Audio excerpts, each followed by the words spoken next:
Jemi rikthyer sërish në studio, jemi në transmetimin e fundjavës në Weekend Lovers, këtu në valët e Radio Travel. Kemi diskutuar shumë sot për ditën botërore të sigurisë ushqimore. Kemi marrë pa diskutim disa këshilla sa i përket mënyrës se si duhet të identifikojmë disa prej produkteve që ne konsumojmë. Por në këto momente do të flasim me një dietologe klinike, Hyrida Basha, e cila pa diskutim, ashtu siç është e drejtë për drejtë, do t'i bëjmë dhe ne disa pyetje të drejtë për drejta për të marrë disa sugjerime se cilët janë ato ushqime që nuk duhet që të obsesionohemi pas tyre apo që duhet t'i shmangim. Hyrida, përshëndetje. Përshëndetje Ada, kënaqësi të jem me ju. Faleminderit. Ka qenë një të bukur e parë, kështu që e sigurt që edhe kjo do të jetë e tillë. Po, patjetër. Tani në këtë ditë që është e rëndësishme dhe pa diskutim me interes shumë të madh siç është siguria ushqimore, do doja të na thoje disa prej gabimeve të zakonshme që ne si konsumator bëjmë në konsumin e përditshëm tonin. Po, sigurisht që bëjmë gabime, edhe ne profesionistët ndonjëherë bëjmë gabime, se tek e fundit jemi njerëzor, por problemi qëndron sa herë dhe sa shpesh i bëjmë këto gabime. Një ndër to është mungesa ose injorimi i etiketave. Pra, përgjithsisht ne nuk i lexojmë etiketat, nuk kemi informacionin e duhur, cilët janë ngjyruesit të cilët shkaktojnë dëme, cilët janë aditivët të cilët shkaktojnë dëme, data e skadencës çfarë do të thotë, si lexohet data e skadencës, sepse po të marrim për shembull në shishet e qelçi patjetër që nuk skadon ndonjëherë, por le të themi vlerat ushqyese të atij produkti që ndodhet në këtë enë janë të rekomanduara të përdoren para një date të caktuar për hir të uljes së vlerave të këtij ushqimi. Pra, që do të thotë, ndonjëherë marrja e informacioneve të tepruara çon në konfuzion dhe njerëzit fillojnë pastaj të neglizhojnë, lëre tani ç'është kemi dëgjuar, më mirë po ham çfarë kam dhe si ta kemi të shkruar.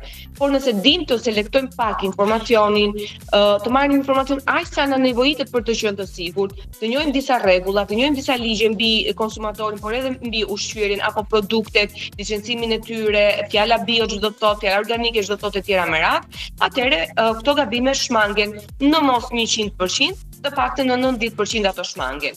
Dhe gabimet të tjera pastaj janë pafundë nga mënyra se si zgjedhim në varësi të kostos apo të ndonjëherë të emrit apo të pamjes së një produkti kështu me radhë. Tani, cilat janë këto mashtrimet më të zakonshme që bëhen sidomos me etiketat ushqimore? Ti e përmende pak, për shembull, pa sheqer apo bio, natyrale.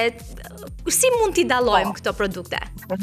Fjala pa sheqer është një ndër fjalët të cilat vërtet tundon, sepse njerëzit kanë dëgjuar që sheqeri normalisht nuk bën mirë dhe hajde të zgjidhin produkte pa sheqer. Por aty mund të lexoj pa sheqer, por brenda etiketës mund të ketë emërtime të ndryshme të sheqerit. Dhe sheqeri nuk e ka emrin vetëm sheqer, pra format me të cilat din ëmbëlsuesat nuk është vetëm fjala sheqer. Dhe kompania thotë, "Ok, unë kam shkruar që është pa sheqer, ama në etiketë kam deklaruar që ka për shembull Santangam apo ku diu një sheqer tjetër, shurupanje etj me radhë. Kështu që në këtë moment kur ne nuk njohim cilët janë llojet e sheqerit apo të ëmbëlsuesit, ne gabojmë sepse thjesht lexojmë në pa sheqer.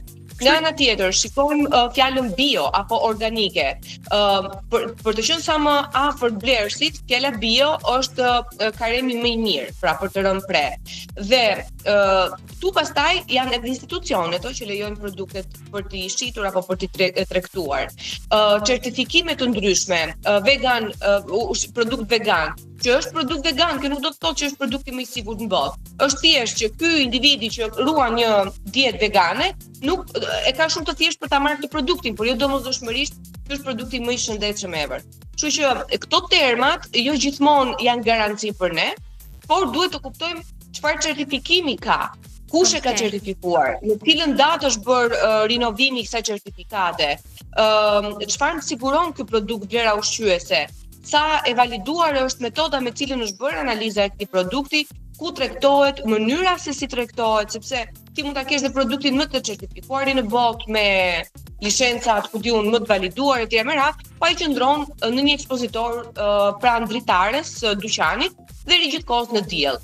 Ky nuk ka më vlerë si produkt, sepse vetë ekspozimi në kushte të pafavorshme për produktin, e bën atë të pavlefshëm pavarësisht certifikatave apo logove që përmban ky produkt. Po, patjetër, dhe këto mbeten thjesht iluzione marketingu në një farë mënyre. Tani, sa të rrezikshëm janë këto ngjyruesit, konservuesit që ndodhen në veçanërisht në produktet për fëmijë dhe si mund t'i shmangim këto? Ekziston si të themi, një kod alimentar që quhet kodeksi, ku janë të regjistruara të gjithë ngjyruesit ose të gjithë aditivët, por edhe ëmbëlsuesit, por edhe ata që bëjnë ruajtjen apo konservimin e produkteve.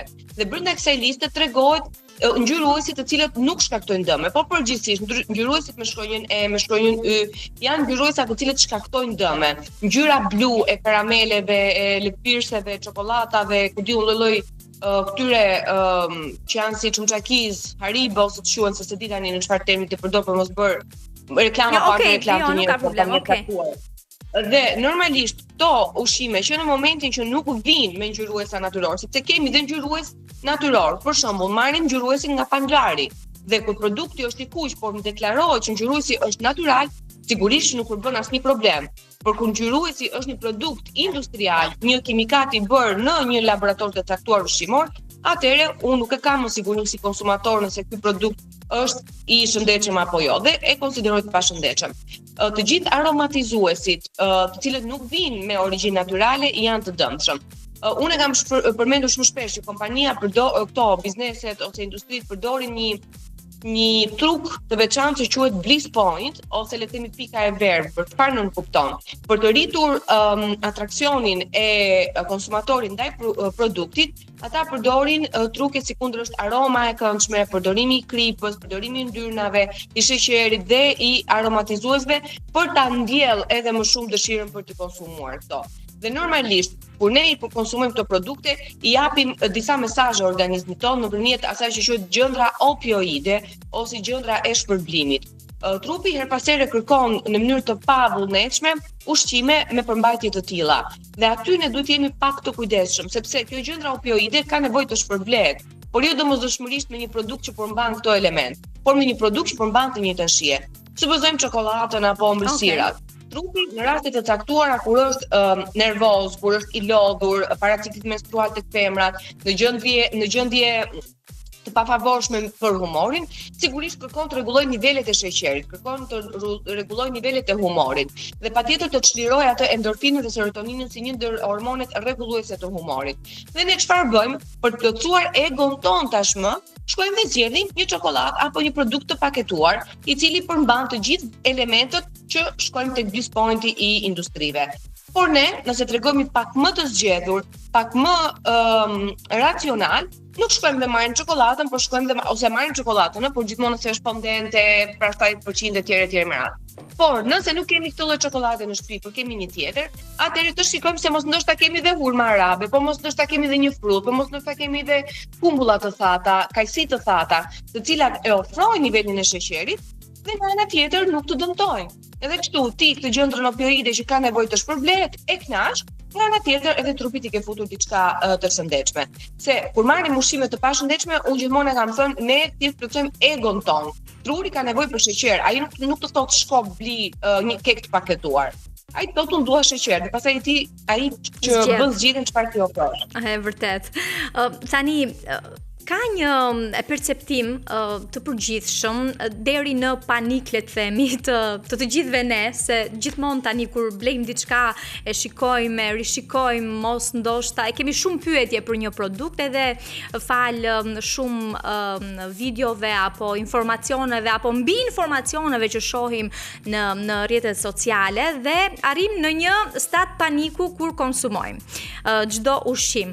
Çfarë ka sjell këtë panik dhe në një farë mënyre apo ndikojnë ndryshimet klimatike në sigurinë ushqimore, duke nisur që nga produktet shtazore e të tjera si këto? Të themi të vërtetën dhe të qëndrojmë këmbë në tokë, sigurisht që siguria mbi konsumin e ushqimeve në vend se të ngrihet me evoluimin e kohës ka rënë. Pra njerëzit sa vinë edhe janë më të pasigurt. Të paktën në Shqipëri e shoh rëndon këtë sepse jashtë njerëzit janë më të orientuar, i kanë produkte të emërtuara organike industriale të emëra dhe ti zgjedh edhe merr atë që dëshiron, ama ti je koshient. Kurse në Shqipëri, duke qenë që ka një lloj vakumi apo një lloj amullie në mënyrën se si funksionojnë gjërat, sigurisht që sigurinë e kemi edhe më të ulur. Nga ana tjetër, dhënia hapësirë e shumë individëve nëpërmjet rrjeteve sociale, mediave e tjera me radhë e ka rritur edhe më shumë frikën, sepse shumë njerëz dalin dhe thonë kjo është kancerogjene, kjo nuk konsumohet, këtë nuk duhet ta ham e tjera me radhë, pas njerë nuk japin një alternativë paralele të shëndetshme. Se unë po them mos konsumo patetina, por po të them ti mund ta bësh edhe në shtëpi këtë patetinë në këtë lloj forme alternative, se unë si i rritur e di që duhet ngrënë perimet, po fëmia im pavarësisht se mund t'i flas në shtëpi, bie prej tundimeve të kioskave apo shkollës apo kudo tjetër. Apo në një ditëlindje në shkollë sjellin ato ushqime që ne në shtëpi nuk i konsumojmë. Dhe në këtë formë ti jo vetëm që nuk e ndihmon popullatën, por përkundrazi krijon një lloj paniku deri në humbje të besimit edhe të fjalës së profesionistit. Çfarë duhet të bëjmë? Patjetër të tërheqim veshin institucioneve përkatëse që merren me sigurinë dhe edukimin e mënyrës së të ushqyerit, dhe sa i takon a ka ndryshuar klima në mënyrën se si rriten apo po themi është e krijuar bota bimore dhe shtazore, sigurisht që po. Evolucioni jo gjithmonë është për mirë, ndonjëherë evolucioni sjell edhe dëme, qoftë në mënyrën se si ne ushqehemi, sillemi apo përcjellim informacione të tjera me radhë. Kështu që duhet patur kujdes dhe nuk duhet parë zinxhiri vetëm në një hall. Ne e shohim thot dietologu kështu, thot ky kështorke, unë them që duhet ngrënë perime, por nuk janë përgjegjëse për ato që i hedh fermeri tokës. Për atë është institucioni tjetër në përgjegjës për ta kontrolluar dhe për ta parë. Por ama nuk duhet as edhe trembur popullata me termin OMG. OMG nuk është kancerogjen. Është organizëm i modifikuar gjenetikisht, që jo patjetër është kancerogjen, po i rritur me hormone, i rritur me pesticide, i rritur në sera. Kjo mund të sjellë konfuzion, por edhe këtu duhet të dalin specialistë, sepse edhe pesticidet kanë një kufi të caktuar të përdorimit ku konsiderohet i lejuar nga Bashkimi Evropian apo institucione të tjera përgjegjëse për të. Okej, dhe kjo ha shumë diskutim për hir të vërtetës. Tani mund na thuash, duke qenë se jemi në temperatura të larta, qershori ka ardhur i tillë, disa produkte që duhen shmangur përgjatë verës për shkak të rrezikut nga temperaturat apo bakteret apo diçka e tillë.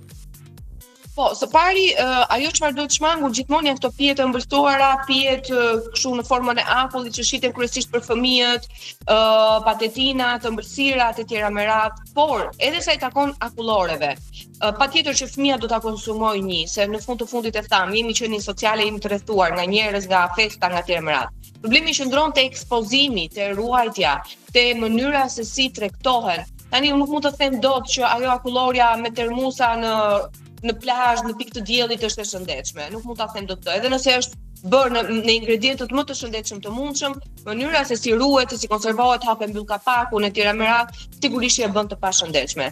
Përdorimi i produkteve të nishit të përpunuar, prosciutto, sallam, më the të thash. Këto janë produkte të cilat nëse nuk ruhen në temperatura të duhura, mund të zhvillojnë baktere që favorizohen nga temperaturat e larta. Ushqimet bulmeti, qumshti, kosi, djathi, po kryesisht qumshti dhe djathi janë më shumë të kontaminueshëm dhe sjellin probleme me shëndetin nëse ne marrim pjesë të baktereve të tyre. Pra, mishi po ashtu. Dhe duhet patur kujdes edhe në mënyrën se si vendosim gjërat në frigorifer, sepse ne, në shtëpi e pastrojmë frigoriferin, kujdesemi për produktet e tjera, por ndodh të vendosim mishin e pagatuar me një ushqim të gatuar. Pavarësisht se e mbulojmë me tjera me radhë, nuk është mënyra e duhur për t'i mbajtur dhe për t'i ruajtur në frigorifer. Ushqimet i shkrim një herë, i gatuajmë, i fusim prapë i ngrim, kjo përsëri është një mënyrë për të pasur probleme me shëndetin. Pra nuk duhet parë vetëm jashtë situata, duhet parë edhe brenda në shtëpi. E vërtet. Vezët po ashtu janë produkte mund të na dëmtojnë. Kam 3 pyetje të shkurtra për ta mbyllur intervistën edhe për të marrë shumë shkurt atë çfarë presim ndoshta edhe ne si dëgjues. Një produkt që duket i shëndetshëm por nuk është. Jo gjithçka është ashtu siç duket, më thua. Një produkt që është i shëndetshëm, po edhe frutat perimet mund të jenë të shëndetshme. Që duket i shëndetshëm por nuk është. Por ama në fund të fundit varet çfarë lloj fruti apo perimi është. Për shembull, marrim avokado, është një produkt shumë i shëndetshëm. Marrim mango, është një produkt shumë i shëndetshëm.